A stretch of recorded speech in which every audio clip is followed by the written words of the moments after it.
Good evening and welcome to July 14th Citizen Public Safety Review and Appeals Board meeting.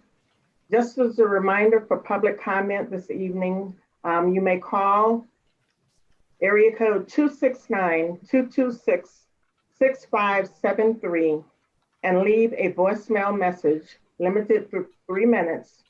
During citizen comments, your voicemail message will be played back for the good of the board. So again, if you wish to leave a public comment, please call 269-226-6573. Leave your message. It will be played back for the board. Thank you. Thank you, Ms. Moore. And before I call the meeting to order, I just want to reach out to and say thank you for one of our board members who had to leave the board. But Ms. Tammy Ray, we thank you for your service to the board and your service to this community. You have been a great addition to the board, and we will miss you, but we wish you well in your new endeavors.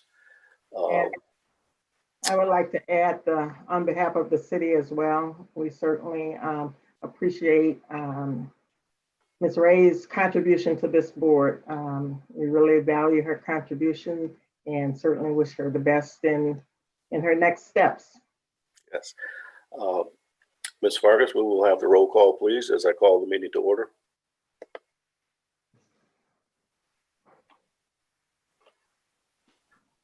Sorry, just one moment, please. Okay, Sarah Buchanan. Nathan Dannison. Present. Luis Garcia. Here. Curtis Gardner. Here. Daniel Hamilton. Present. Kim Hines Lepsey. Here. Oliver Howell. Vernon Payne. Here. Jaquise Robertson. Here. Larry Tolbert. And I'd like to comment that that Oliver Howell is excused from tonight's meeting. Thank you, Ms. Vargas. In your packets, board members, you received the minutes from the last meeting. Are there any questions about the minutes or additions or deletions? Hearing none, I'll entertain a motion to adopt the minutes as presented. So moved. Second, please. Second. All those in favor signify by saying aye. Aye. Aye. Opposed, same sign. Minutes are adopted. Jane, I'm sorry, I neglected to indicate that in attendance tonight, we have Ms. Dorla Bonner, the city's Diversity, Equity, and Inclusion Director. She will also be attending the meeting tonight. Thank you, and welcome, Ms. Bonner. We're glad that you're joining us, and we look forward to your participation and expertise and guidance. Our next agenda item includes, Ms. Bonner, the input for the independent investigation. Thank you, Mr. Payne, and thank you all for welcoming me. As part of the action plan in response to the civil unrest and after the death of the murder of George Floyd and the community's concern with how the police handled the activities, how they responded, and how they responded. Our response is to hire an independent, I gotta slow down, independent consultant to investigate the actions of our public safety department to make sure that they follow their procedures. I've sent, included in your packets is a draft of a proposal or request for proposals. Our request from you is that you support us in this process, all the way from actually putting this proposal together to being a part of the selection group that will review the proposals and possibly interview possible consultants and be a part of the team that reviews the reports as it comes along. And so we really want to get this done sooner than later while people's memories are strong, because part of the investigation will be interviews with folks that were participating in the protest. And we want to be true to our word to the community that we take this seriously, and that we want to find out and ensure that our public safety department acted appropriately. Another part of this, and not necessarily this proposal, but is that we also want to get some outside help in how to just review our police policies and make sure that they are, we want to view them from an equity lens to make sure that we're not causing disparate impact while we try to do our job with our public safety. And so that's up for our conversation tonight, for you to let me know if this is something that you can help us with. And my honest request is that I know you can help us with it. I know you can. So that's my request. I'm not going to go through the whole proposal, but this proposal actually comes from another community in the country, is modeled after another community that is in the exact same spot that we're in. The way their public safety handled the civil unrest is questioned by their, is being questioned by their community. And so we're following patterns of other communities that are in the same place that we are right now. I have a couple of questions. First of all, I'm not seeing this RFP anywhere in the packet that was distributed for today's meeting. Are other board members, are you seeing this adjacent to the agenda? It is not. I do not. It was not included as a part of your packet. It was distributed to you in a separate email last week. Okay. Yeah, absolutely. I think that it's going to be critically important for the trust between the members of our community and municipal employees of the city of Kalamazoo, that there be citizen impact and feedback on the selection of such an individual. And I cannot overstate how important that is. In a situation that we have right now where that trust between not only the Department of Public Safety, but the leadership of the city government has been shaken by these events. I think we would be naive to assume that the citizens would place their full trust in a hire of an investigator that was sort of handpicked by the city. So I commend you on bringing this to us, and you've got my absolute support on this. And I don't speak for the rest of the board, but I want you to know that I take this very seriously, and I want it to be a transparent process. And thank you for the work that you've already invested in this, and thank you for looking for best practices from sibling communities. And Chairman Payne, I understand that this item is a part of your report out from your separate meeting. If you would like to come back to it after your report out, that's fine as well. I've got all kinds of things going on right now. So, but I do want to make a comment on this particular issue. This is an issue facing communities all over the country. And as we develop this RFP, and as we look back at policies, it is critical, it is important that within the structure that we put together and agree upon, you include a method to look at institutionalized structural issues that impact policing in our community. And that I haven't seen that in the information that you presented thus far. The other thing that I think you have to do with this effort is to not only look at police policies, not only look at police practices, but you have to look at the culture. Across the country, we have these problems in all of our police departments, big and small. So what is it about police departments that allow for this behavior to continue? Culture eats policy for breakfast. When a cadet goes to school and gets trained, 2-year training or 4-year training, they go to the academy, they come out of the academy, then they come to our police department. across the country, that's where the culture kicks in. And the seasoned officers will often tell the young officer, leave that training you received, that 2-year or 4-year training, that training at the door. Let me tell you how it really works. And that's where the problem is.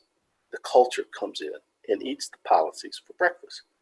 And so I would suggest to you, Ms. Bonner, that you not only look at the policies, but you look at the practices, application of the policies and culture. And none of that means anything if you do not take into consideration the outcomes that are measurable with data and have a timeline attached to them.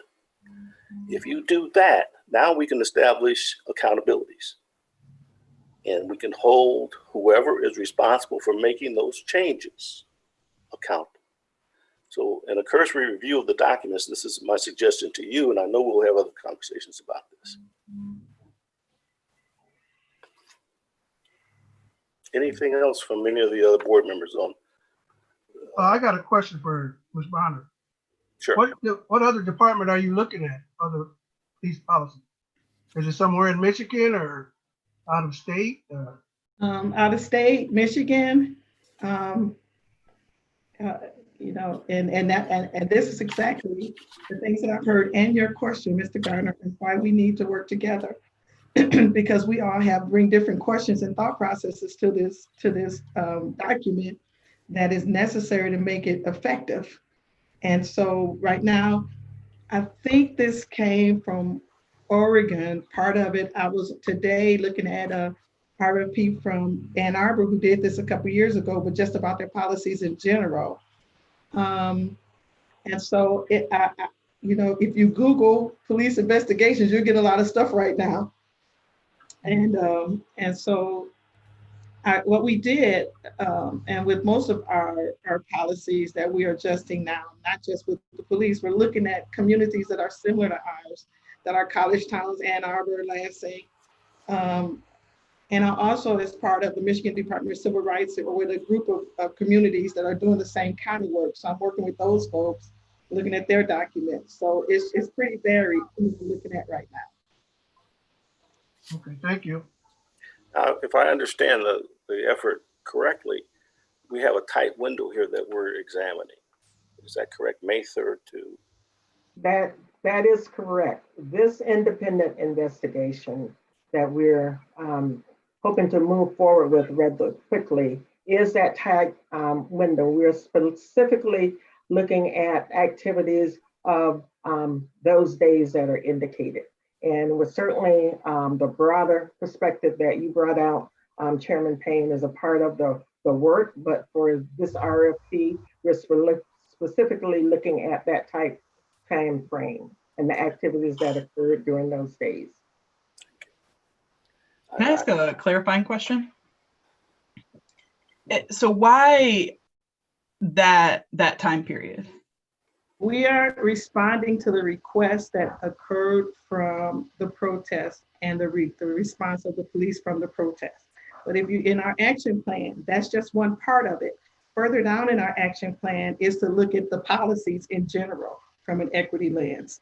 But the first thing we wanted to do was respond to the community's cry and concern about what happened during the civil unrest.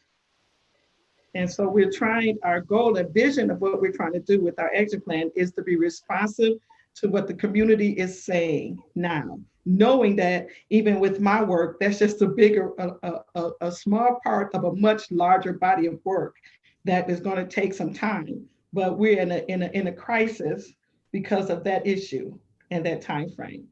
Does that make sense? Am I answering? Yeah, I think that raises another question. So first off, I commend the city for wanting to move quickly pertaining to this limited scope of time. But through this process, what if you find an unearthing of events like this that have occurred previously? Will they be able to be subjected to the same independent investigation? Oh, it would be good in a perfect world. We would be able to hire one investigation to take care of everything in a perfect world. I don't know if we're, because of the issues and the timing, I don't know if we're in that perfect world. I would say that whatever's uncovered is not going to be pushed to the side because it wasn't a part of that time. Does that make sense, Patsy? Absolutely. It comes out Whatever, to deal with. and as a part, whatever the investigation reveals will be reported out to you, will be reported out to the public, and you can certainly hold us accountable at that point. But we just don't know where it will go at this point, but we just want to get it started, and absolutely. I think Ms. Robertson raised an excellent point, because there are things that led us to this point where we need these investigations. And there are incidents that have happened in the past that are of concern to the community and to our citizens. And so I think the point is an excellent point, and hopefully we will be able to engage with some consultants to look at these other very serious issues that the community has had to face and some of our citizens had to go through. So that's an excellent point, and I hope that's added to the list of things that we need to talk about and look at as we go through this process. Any other comments? Let's move to agenda item number 5, community listening sessions. Dorla, if you want to describe what we're looking for here as well. All right, one of the things that we are concerned about in terms of your work and the anecdotal information that comes out in our community, especially for me, just since this is new to me and I've been in another area of the city, is the amount of people who have had negative interactions with public safety. When you compare the number of things that we hear with the number of complaints and appeals, they don't match. And so the assumption can be made that those things aren't happening. And I would like for us to have some listening sessions spearheaded by you all to do 2 things: give people an opportunity to share if they choose to, but secondly, let them know who's on the other side of it. Like what the process is, how does it get to you? What do we need to do for people to feel more comfortable to even file a complaint? But I think that unless we have an opportunity to hear more, and maybe you all hear it and I don't, like I say, I hear it on Facebook and through friends, and people will say things like, I've had some Black men tell me during this season that all of my friends have had negative interactions with police. That is a huge statement. That's a huge statement, and none of them have filed a complaint, so that's the purpose of these, just so we can let people tell their stories. It would have to be, we would have to control it and organize it, let people tell their stories, and then let people hear from you how they should, what the next step is for those incidents. And we, again, like you all said, Pastor Davidson, you said it, they won't trust us if we come out.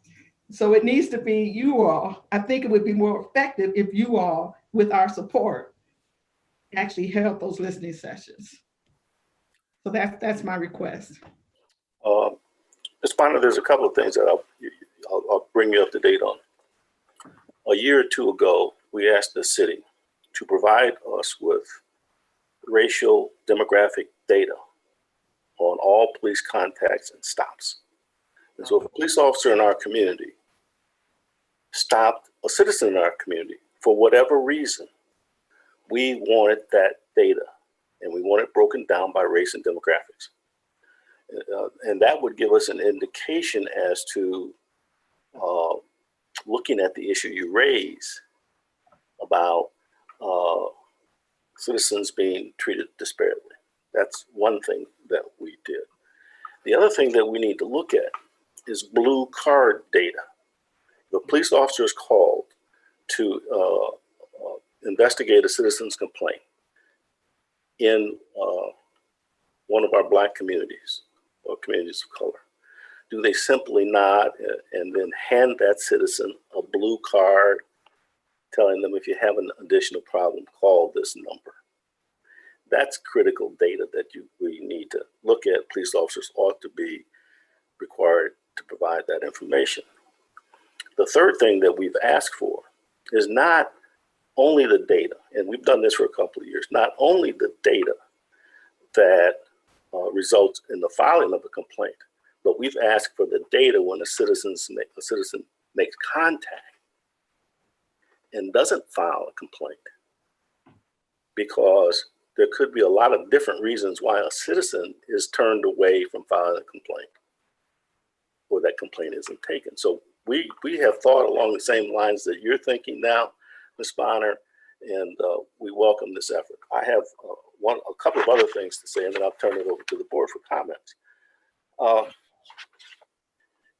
This board is being asked to do a lot, and we'll get into that conversation a little later on. And the board members are putting in a lot of time outside of these meetings, doing the research and the reading in order to stay up to speed so that we can provide the best service we can to our community and to our citizens. My suggestion to you is that the community listening sessions be initiated, led, and organized by the staff. Mhm. And that representatives from the chief of police offices, the city manager's office, and the city commission, along with representatives from this board, be present at those meetings. Because I think it's very, very important for the community to understand the role and relationship of this board to their concerns about the policing that goes on in their communities. We would certainly be participants, absolutely, but I think those other characters need to be involved as well. I'll turn it over to the board for their comments.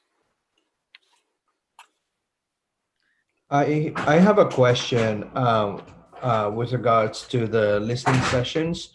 What is the plan, or what is the end goal from the city perspective as an outcome from this listening session? So, like, you know, if obviously all of this happens and we encourage the community to take part and, you know, voice their experiences and all that kind of stuff, does the city have an action plan, or how are they going to action that the outcome of those listening sessions to ensure that the community sees that, you know, like, this is not just a tick box exercise, that this is actually something that is taken seriously, and, you know, like, the concerns and the voices are being heard and action is being taken about those? So I appreciate that question, Mr. Garcia. And a couple of things that I would like to see come out of that we would like to see. Number one, is informative, because I'm not sure everybody knows what the process is to complain. And secondly, to have people start, if there's real issues, which I hear there are, file complaints. That let's follow the process, because until we have people following the process all the way to the appeal, it's hard for us to determine, you know, just in my being on the outside hearing, okay, I'm hearing and learning, but it's hard to determine what's really going on if there are few complaints and even fewer appeals where you all can respond to. So that's the goal, is to increase, to increase and make that process more robust if what we're hearing anecdotally is actually true. We need that process to be continued, and then we'll know more what if we're missing something, then we can track. Like if there are a lot of complaints and no appeals, then we know that's the part we need to massage. You know, that we need to encourage people. You know, I know you can't go to them directly, but we can do some things virtually to encourage people that you need to appeal. But until we have a more robust process and participation by people who are impacted, it's hard for us to figure out where the missing link is. So that's the way I'm looking at it. We have a process. How do we get people to really use it? Thank you. There's a couple of other things I'll add. We asked the city to work with our community organizations, our churches and nonprofits, etc., to place a link on their homepage, their webpage, that would give them direct access to filing a complaint. We have asked for that. And I think that would really help our outreach program to the community. We wanted Facebook and all those other platforms involved, but we found out that would not be feasible. The other thing that we can do immediately, that the city can do immediately, is to provide resources for pop-up tents in neighborhoods of color with advanced communication and notification that on this date at this time, on a weekend, we will have a pop-up tent there, CDA, wherever it's going to be, Mount Zion, wherever it's going to be. You come and you can file a complaint or you can voice a concern relative to how you're being policed in our community. Those are things that we can do immediately to serve the citizens in that regard. And I don't know where we are in terms of our request to have that link placed on those community web pages, our religious organization web pages, but that would really help us a lot, I think. Any other board comments?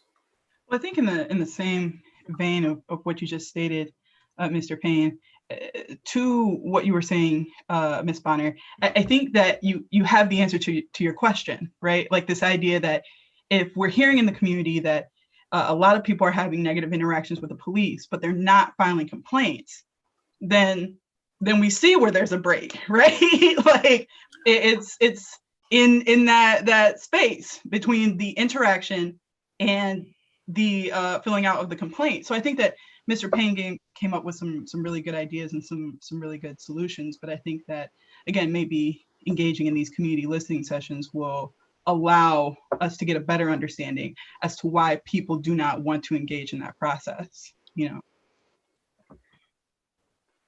So I want to respond to something you said, because when our initial conversations, I was talking to some folks of color and Black folks about doing these listening sessions, and the initial thought was to bring the police and bring everybody in, like you suggested.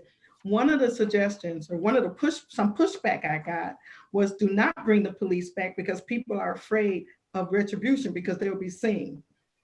And so when I thought about it, I have not included a whole lot of folks in it because of that very thing. And we were thinking that they would feel more secure if everybody wasn't in the room and it was just us, you know what I'm saying? Because people are concerned. And so I just want to share that with you, that was one of the first things I heard, that when we were talking about who all should come, and I said public safety, and they said, please don't. I do not disagree with you, but I think if that is a concern, then the problem is as deep as Pastor Dennison indicated at the beginning of this meeting. It is a real concern if people are afraid to speak how they feel in front of our police officers. That is a serious, serious problem and needs to be addressed.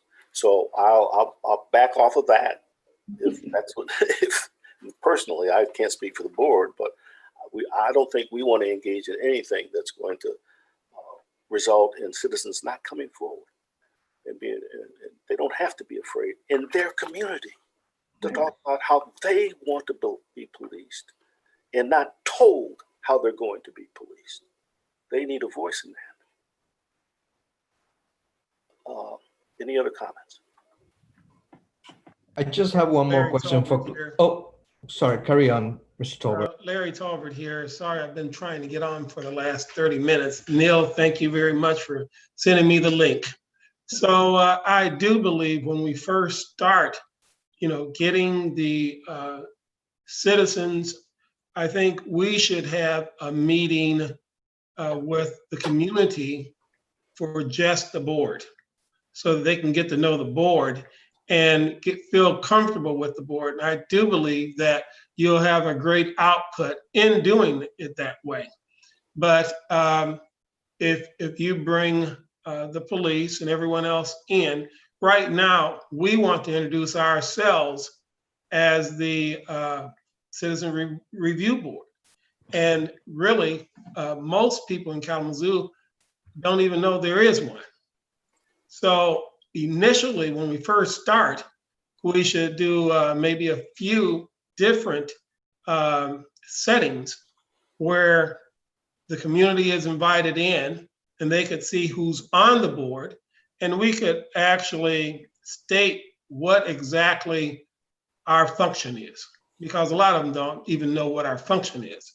So, after they understand that we're here to hear the complaints and after everything else is written, because we're changing some of the policies, that is when I think the community will start getting involved. That's all. Any other board So- comments on that particular point? I think that appreciate it, Mr. Tolbert.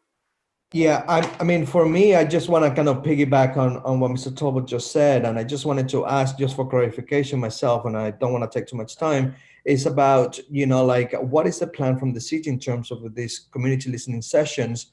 Like whether if the plan is to have this like on an ongoing basis, is this to do just a few of them, like whilst this we get over this situation, like what is the plan in that regard as well, because that will help us to plan ahead for what we want to achieve or what we want the outcome to be.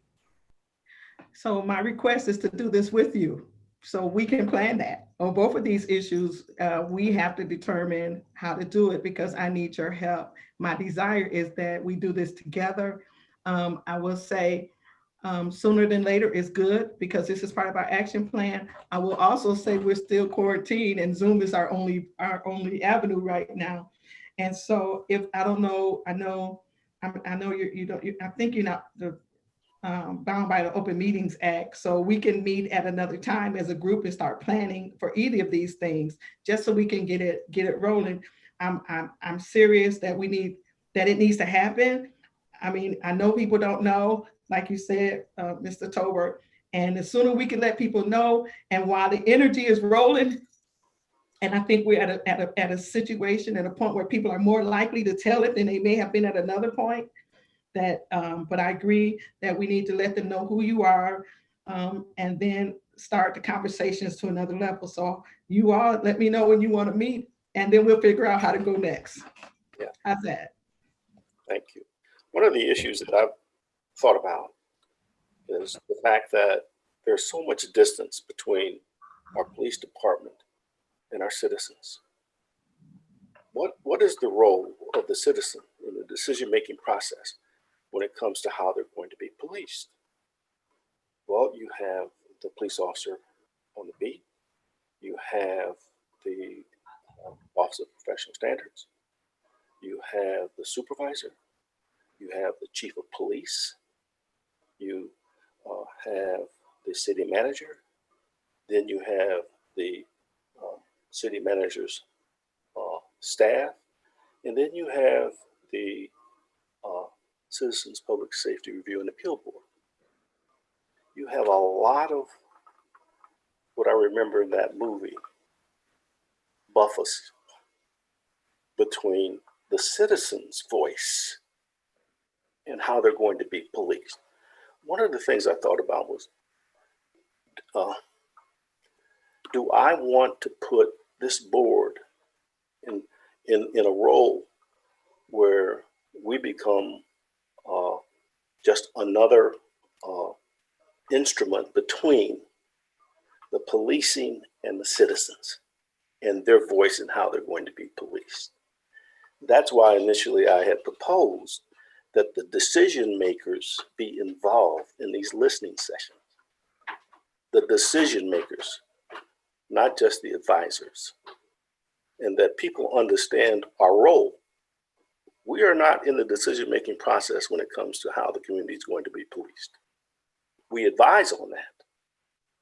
And that's one of the debates that's going on nationally right now, as you probably know, Ms. Potter. And so, but I respect the opinion of my colleagues, and there's merit to just us going. And I'll talk about the stresses that's putting on this board a little later on. And I'm sure we'll have another conversation about this going forward. But I agree, we need to get these listening sessions going immediately. I think you left out one key group, the city commissioners, The who are city, the representatives of this. yes, and I had mentioned them earlier. Yes. A representative from the city commission, because the city manager reports to the city commission.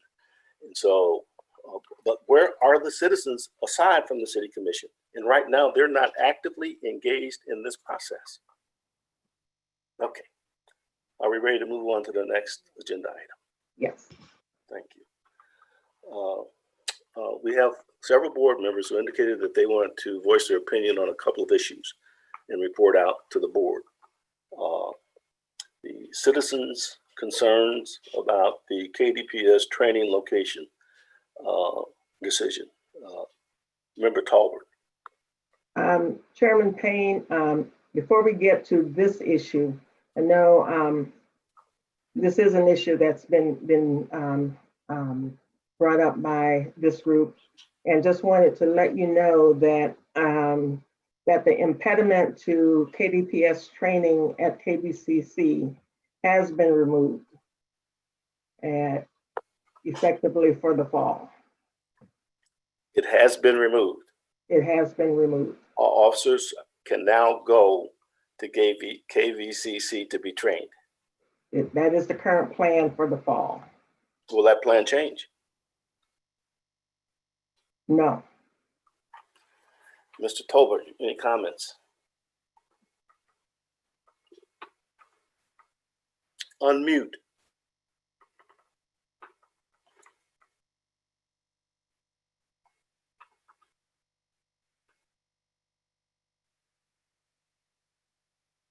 Yes, I was just going to say, and I'm going to say it anyway, Sure. is that for the last few years, Kalamazoo Public Safety cadets had been training in Lansing. And not only does this board had a lot of questions, but the community itself is up in arms because we pay taxes to KPS. We also pay taxes to KVCC. And when you take local money and leave the community, and it's our tax dollars money, there's been an uproar for quite a while.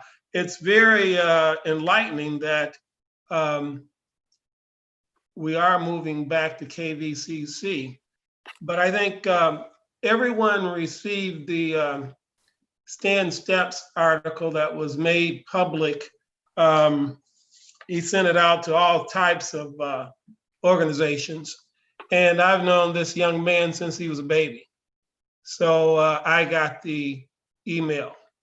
And the concern is not only that we are moving back to KVCC, but the officer involved. And it appears that the issue is not going to be completely alleviated until we get the bottom. We always hear one side of the story because that's what we get on this board. And so the other side of the story is the police officer who was dismissed. We have one side, and that's the city side. And I think this police officer has a story also to tell. The only other thing I can say is that, you know, I've only been on this board since September. We've had a few meetings canceled. And what I would like to see so I could be better educated is I'm on a lot of different boards. And whenever I go on a board, they have the history of the board. You get how the board was started. You get the changes that were made and why they were made. And I have none of that on this board. So what I would like to see is that when the board was started, what changes were made by year. You know, let's say it was started back in 2007. I don't know when it was started. But if changes were made in 2009, 2011, that should be documented. We should not come on this board and not know the history of the board and what its positions are, what positions have changed. We should know all of that. And that's how we're going to make this board better, is for us to understand why we're on this board and how we're going to move forward. Because one of the things I heard that at one time, the Black Officers Association was on this board.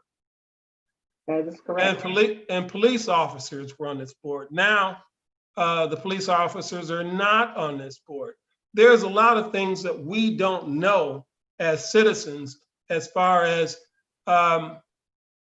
what police officers may know if we had their expertise or one of them on this board. we can look at it, well, is that right?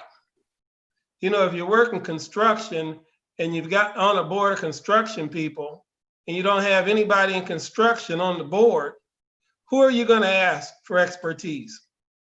And that's what we have on this board. We have citizens who have a lot of good intentions, good faith, but when we need to ask someone their expertise, we're going to the city. We need actually to go to someone maybe who has retired, who has expertise in what's been going on throughout the country as far as police officers. We're talking about maybe even investigators. We don't even know how to get in contact with the investigators. It would take a lot of our time to do that, where if you had someone with experience, they said, well, this has been done in this city, this has been done in this state, and we don't have to waste our time trying to figure out things. Yep. So that's just some of my comments. Thank you. Thank you, Mr. Tolbert. Law enforcement membership disqualifies. Member Hamilton. Yeah, so Larry brought up a very, very good segue for me, and specifically touched on a lot of points that I think I was going to get to, but I think I will kind of go at this a different way to give another perspective as to why I think it's time for us to kind of rediscuss our policies and procedures. I think that just to add on to what Larry was saying, like, we have a power dynamic that is not yet recognized, I think, on this board. And I feel like that's due to, like we said, on one side of information, the board having to go to the city manager for a lot of things. And really just like this structural component, right, of denying relevant inside expertise from right here in Kalamazoo to actually sit on and be a representation of this board. We started off talking a lot about community trust and the obligation that the board has to kind of cultivate that and sustain that. And I think like the revision, or looking at reconsidering the revision of this policy, will be another huge start to that step, right? For us to be a board and to deny, I guess, community expertise to be on the board and to speak to some of these issues where our research and our data gathering as a board kind of falls short, right? And I say fall short intentionally because we can read and do the data gathering and really interpret that data in theory, but to actually go and be able to ask someone who has actually been in practice with that data or been in practice with those procedures and policies is a whole nother different type of interpretation. I'm not really too privy, like Larry was saying, with the history of the board and why it was at one point retired law enforcement was able to sit on the board and then, now they're not. But I think like in these times, the community and the board is asking for that restoration of faith in terms of allowing retired law enforcement to be a member of this board, because I think it will show that when we talk about revising the process to filing complaints, well, no, they might not want to hear what current KDPS members have to say about that, but they might be open to hearing what retired law enforcement or police officers have to say about that, and actually knowing like this is a complaint practice that has stood in practice for so many years or whatever, but here's also the things that we can revise, and here's how the citizens can help, and here's how this institution KDPS can help. And so like I think that as I hear this, as we started the agenda, I had a lot of thoughts just trying to process and connect before I got to my time to speak. But I think like starting there would be a good start for the board and for the city manager to begin to discuss in tandem, right? When we talk about the outside investigations going on, that's one. And two, when we actually talk about the revising of policy, practice, and procedures. So beginning to look at those little things that are in our own board's policy and practice and procedures that are creating barriers to actually being effective with building community trust, or being effective with having a robust complaint process like Ms. Bonner mentioned. And so like having those conversations and beginning to have a real intentional conversation around how some of our policies and practices, procedures that are on the book today are perpetuating barriers to being an effective board and offering our best recommendation to the city manager. I'm going to stop there. I hope that makes sense. Thank you, Member Ham.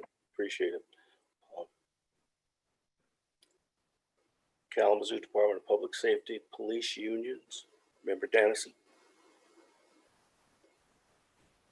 Yeah, I know you guys, this is sort of the thing I keep harping on, but I just have a couple of quick points that I would like to recommend. First to Deputy Manager Moore.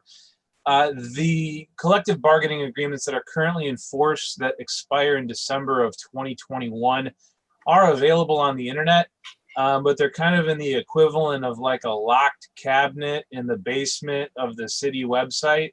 And I was only able to find them because I'm pretty technically proficient. I'd like for those collective bargaining agreements and all of the collective bargaining agreements of the city to be made more effectively available on the city website. Go ahead. Can I say something? Just today, we've made live KDPS transparency page, and that's at kalamazooCity.org KDPS transparency page. That's just live today. It's kind of like a dashboard, and the bargaining agreements are one thing that are things that you can find immediately there. So we're making it more transparent. So that is happening today. Very, very good. And I personally would like to see all three collective bargaining agreements, the agreement for the officers, the supervisors union agreement, and then the Federated Order of Police contract with the city, because all three of those play together. Just FYI, the FOP, that is not associated with KDPS at all. Actually, it's our clerical union that they represent. So we only have two bargaining groups that are represented in the KDPS. That it would be the supervisors union and the officers union. The FOP represents the clerical staff? That is clerical and technical, yes. That's wild. Okay, well, cool. You know, union power. Anyway, yeah, those two agreements, that'd be great. And then the contract law is extremely complicated, and we're going to come to loggerheads with members of this community who are very active and who want to see change. And we all know that these collective bargaining agreements have an expiration date. I think that we can all anticipate that the next time this agreement comes up for review, there will be a great deal of citizen input. However, in reviewing this collective bargaining agreement, specifically the one for the PSOs, I had a note that in contract law and under the state of Michigan, there are provisions for what are referred to as unforeseeable or unprecedented emergencies, which give municipalities and tribunals discretion to make alterations to collective bargaining agreements. And this has actually been strengthened by the recent right to work laws that have been passed through the state of Michigan. Mayor Anderson recently went on the news and he said that our city is at a tipping point, and that and he said real change needs to happen. And insofar as I think that we are in a location that is in fact unprecedented, I think that it may be time to perhaps suggest to the city attorney's office that we begin exploring opening up this agreement. There's also a provision within the officer's contract itself, it's Article 20, that there's a severability article in there. And the cool thing about that is that that allows the city commissioners and the union to open up a specific provision within the contract itself without having to completely reopen the contract negotiations. So for example, if we wanted to look at anything from wages to the firearm stipend or time and a half for paramilitary training or that sort of thing, the KVET program, things like that, we could open up those individual segments of the collective bargaining agreement with the union without having to completely overhaul the whole thing. And I would like to see a robust conversation happen with Clyde Robinson around the possibility of doing that and doing so with citizen input. And the last thing I want to say to that is that the last time that this happened in Michigan, where a collective bargaining agreement was opened up, it was in Benton Harbor. And, you know, whenever a city brings in an emergency manager, all the collective bargaining agreements all kind of go up in smoke and everything is up in the air. But one of the things that they were very careful to negotiate with the union is what are called availability of alternatives. So in other words, if the city is able to approach the police union with a viable alternative to some sort of clause or provision or amendment in the contract, then the Michigan Supreme Court holds that that's perfectly acceptable and viable, and the city is within its rights to do that.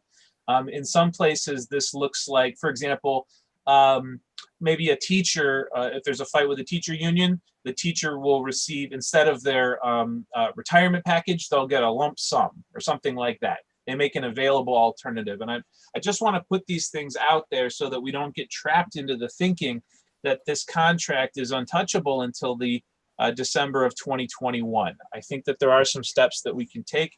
It's going to take people with law degrees to figure this out, but I think that Clyde would be a good person to do some of that work.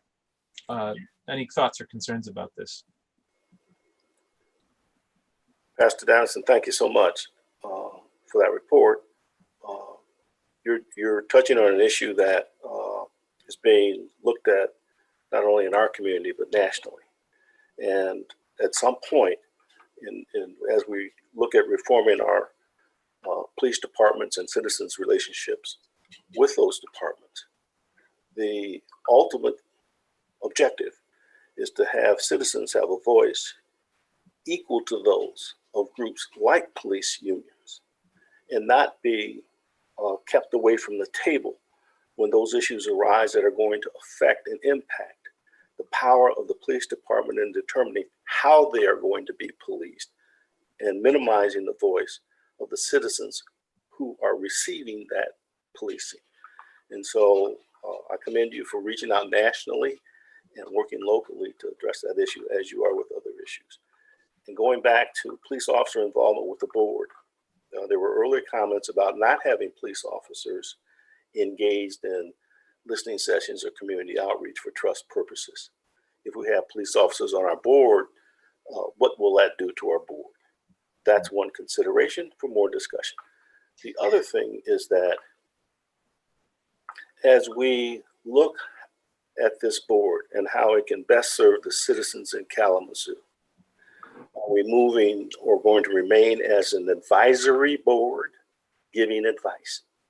Or are we going to move towards being an oversight board where citizens actually participate through their board in deciding how they're going to be policed? Now, if we're moving in that direction, do you want a police officer sitting on an oversight board overseeing other police officers? Those are the kind of, and the optics involved in that. Those are the kind of conversations I think we need to have as a board at some point going forward.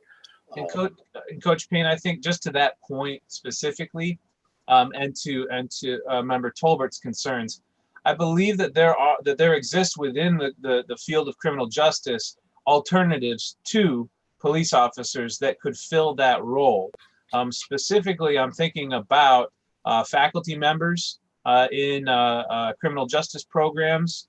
I'm even thinking about some social workers who I know who have a degree in criminal justice. I do think that there are people who, or even a former prosecutor or someone like of that nature could perhaps fill that technical gap. Now, it's true that there's nothing quite like police culture, and that's true. That's just a fact. But at the same time, there are people outside of the scope of this board who understand police culture and who perhaps wouldn't be quite, the optics would be better, to put it in your words. Let's move on. As time is going short. Let's move on to item number 7. Next steps, policy and procedures, proposed changes. Chairman Payne, before we enter that step, I would just like to issue the reminder again, if there are citizens for individuals who wish to call in, that they may call in at the number 269-226-6573 and leave their comments, and it will be replayed back as we're nearing that time in the agenda. Just wanted to put that out there again. As far as the next steps on the policy and procedure changes that we have suggested and you've made some comments on this evening, the next step would be, from my point of view, the next step would be for us to sit down to work out those policies and procedure changes and finalize those proposals. So we would be looking for a date to do that. We can reach out to you separately in order to do that, but as Ms. Bonner indicated, we do want to do that sooner rather than later. So that's where we are with proposing to move forward with the next steps. Would I be out of order to introduce a motion to adopt said proposed changes as communicated in Vernon Payne's minutes to city staff, and then work them out? I mean, I don't know. I don't want this thing to get lost in committee forever. So you would be making a proposal to adopt those changes as recommendations to the city manager?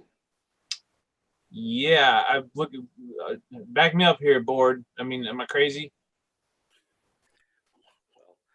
There are some. I know that Member Tolbert had some concerns about. Excuse me. I'm sorry, Chairman Payne. I know that Member Tolbert had some concerns about some language in the document, and I have some concerns about this board and the amount of work that you're going to have to put in. Not that you don't want to put the work in, but what I am saying, when you add on these new responsibilities with what we are already being charged to do, that's going to take some of your time and commitment. And I just want to be very clear about that. Everybody needs to understand that, because you're talking about at least 2 meetings a month. One of our regular meetings for an appeal, and then another meeting perhaps for community listening sessions. And then we have the proposal to look at and to work on for bringing in an outside investigator. And then we also have the task of working with the city to determine what kind of role we should serve in the community in order to give the citizens a voice in how they're being policed. So there is work to be done, and the work needs to be done now. And I go to my point that I want to make with you, is that I think that this board is under-resourced. I think that we need more resources committed to and dedicated to this board by the city. 48% of the city's budget goes towards fire and police. They had 15 vacancies this past year. We hired on a new equity and inclusive person in Ms. Bonner. We hired a new PIO, Public Information Officer. Now, I'm not saying that that was not the absolute best use of the funds. What I am saying is that if citizens are going to have a voice in how they're going to be policed effectively, then this board needs to have more resources so that we can do the work in a timely fashion with the kind of support that Ms. Moore, Ms. Bonner, Ms. Vargas needs. So I want everybody to understand where we're headed and what the expectations are. I do not want to, I'm going to vote no on adopting this and sending it on to the city manager, because I think there's work need to be done on this document here, in my opinion. So I was just fishing for your opinion, Vernon. That's what I was doing. Okay, well, Pastor, you got it. All right, good. Any other comments? Okay, hearing none. Board member comments, item number 8. I have a comment, and I want a straight answer on this, because I keep hearing this. It's getting to be the political silly season out there, and a lot of people are saying stuff. Deputy Manager Moore, who was the decider that brought the National Guard into the city of Kalamazoo? And the reason that it's important that I find this out, those young men and women who were in our city, those were not riflemen. Those were not National Guardsmen and women trained in crowd control. That was I understand it was 119th Field Artillery, and they have zero education in crowd management. And I want to figure out how that went down, because so far the answer has been, well, it was a collective decision made by a group of people at the command center. But I feel like a lot of our electeds are getting the finger pointed at them and saying, well, they made the call to bring in the National Guard. Can you tell me who made that decision ultimately? I think as the chief has responded in the past, that buck stops with her, and certainly supported by the city manager and the city commissioners. But I'd be happy to re-ask that question of her and get an answer to you. But that's the answer I have for you this evening. I understand that. I'm concerned about the legal ramifications of a city employee having the authority to summon the National Guard downtown. There's a part of my con law brain that says that that's the role of an elected, and I would like more clarity on that. Okay, so noted. That's all I have. Thank you. Any other board member comments? Yes. I just want to reiterate that I'd like to see a history of the board, the startup of the board, the makeup of the board, and how the makeup changed, and what the policies were and what they are now. And I think that's something that the city can pull up fairly quickly, since they've been involved the entire time, and pass it out to all the board members so we can know what we're working with. Thank you. Thank you, Member Talbert. Any other comments? Hearing none, we'll open it up for citizens' comments, which should be limited to 3 minutes per person. Citizens' comments, please.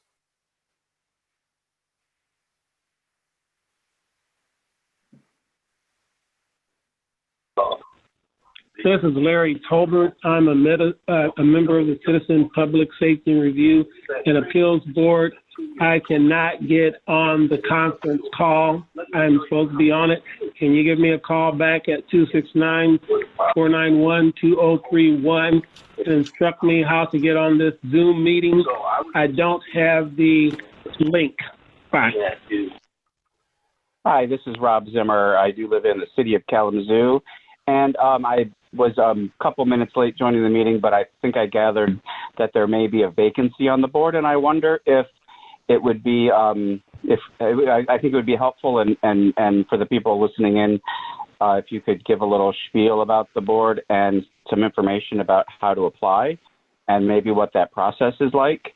I know I'm curious and interested, and I do know that there's some issues with the city's website where some of the links go to old pages that have old information and seemingly old links. So that information would be super helpful. Thanks so much.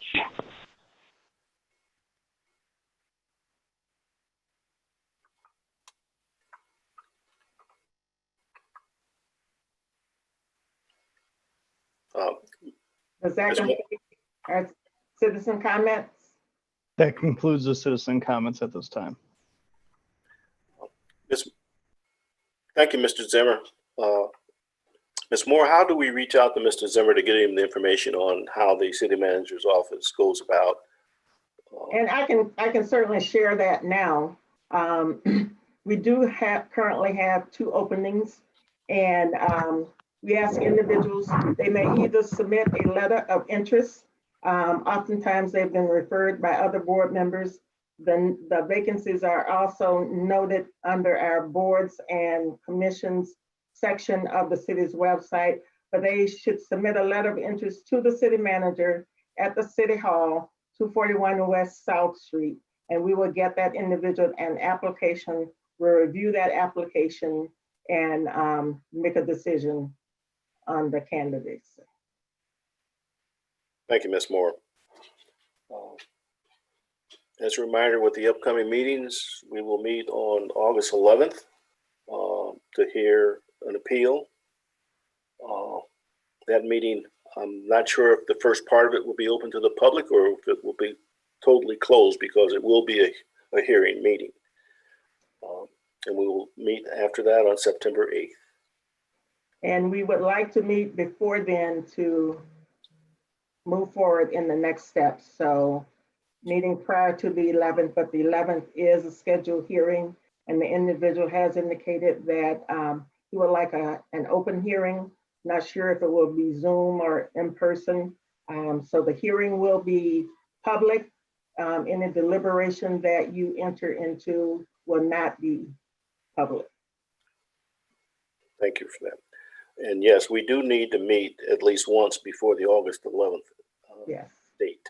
There's a lot of work to be done. And I want to thank the board for your commitment and for the work that you're already doing in support of our citizens. It's important work, and we need to get it right. We need to get it right for our citizens.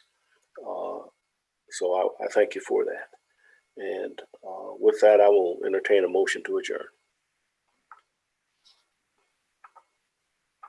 So moved. Support. It's been moved and supported to adjourn. All those in favor, raise your hand. Thank you. And we'll be meeting again soon. Thank you so much.